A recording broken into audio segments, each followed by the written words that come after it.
Hello, good morning mga kabagis. Gulat kayo sa buhok ko, no? Actually, wala nga akong buhok.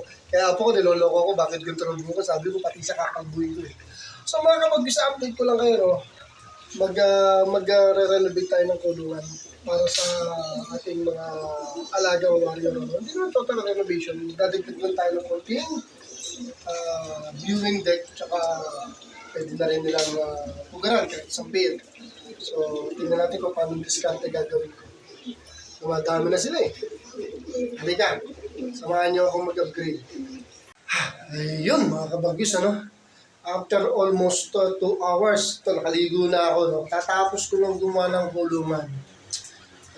Ang purpose nun kung bakit in-upgrade ko or ni-renovate ko dahil medyo sumiskip na sila. Ang dami nang itlog sa akin, 3 yata. Tapos dami ko pang YB.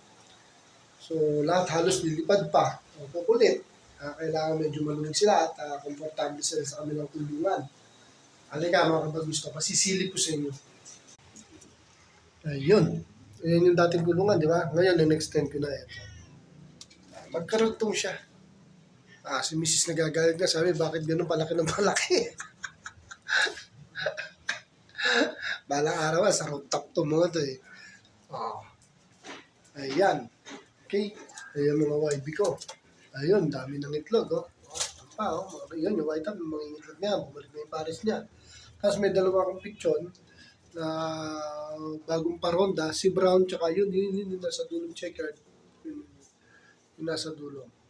Ayun, yung may bulutong sa ilong. Nagpaparis yan. Sila ang bala ko doon. Kaya lang iba yun. Naunahan sila ng ibang YB. Okay. So, in-upgrade ko lang talaga para komportable. Mamaya magpapalipad tayo eh. Siguro naman makakabalik sila sa bagong kulungan dahil yan pa rin naman ng dating trap. Pero dagdagan lang kaya man. Okay, ang purpose is maging-hawa sila.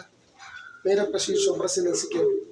At lagi gusto kong malinis ang kulungan. Ito, mamaya, natanggal lahat yan. Maglilinis ulit ako. Okay?